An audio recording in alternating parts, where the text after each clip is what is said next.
നമ്മുടെ വണ്ടിയുടെ ടയർ പൊട്ടിയൊരു കാഴ്ചയാണത്. പുതിയ NH66 നാലുവരി പാതയിലുണ്ടായൊരു ആക്സിഡൻ്റാണ്. ഫോർഡ് ഫിയസ്റ്റയാണ് നമ്മുടെ വണ്ടി. ടയറിൽ നല്ല രീതിയിൽ ഗ്രിപ്പും കാര്യങ്ങളൊക്കെ ഉണ്ട്.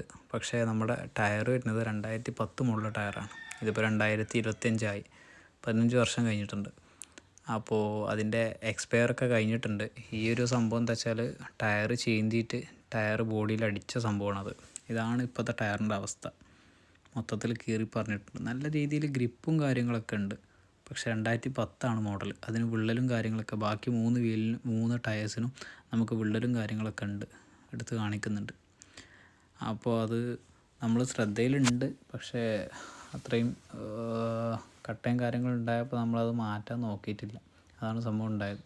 അപ്പോൾ ഇതുപോലത്തെ ടയറും കാര്യങ്ങളൊക്കെ ആരെങ്കിലും ഈ എക്സ്പയർ കഴിഞ്ഞ ടയറും കാര്യങ്ങളൊക്കെ ആരെങ്കിലും ഉപയോഗിക്കുന്നുണ്ടെങ്കിൽ നല്ല രീതിയിൽ ശ്രദ്ധിക്കുക.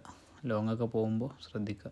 നമ്മളെ കയ്യിൽ നമ്മളെ കാരണം കൊണ്ട് നമ്മൾ തന്നെ ഒരു ബുദ്ധിമുട്ടില്ലാത്ത രീതിയിൽ നോക്കുക.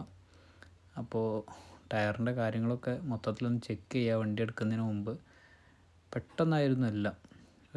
നമ്മൾ ചെറിയൊരു സ്പീഡിലായതുകൊണ്ട് വലിയ അപകടങ്ങളൊന്നും ഇല്ലാതെ കഴിച്ചിലായി. ബാക്ക് ടയറും ആയതുകൊണ്ട് ബുദ്ധിമുട്ടൊന്നും ഇല്ലാതെ കഴിച്ചിലായി. ഇനിയിപ്പോൾ 2 ടയർ ചേഞ്ച് ആക്കണം.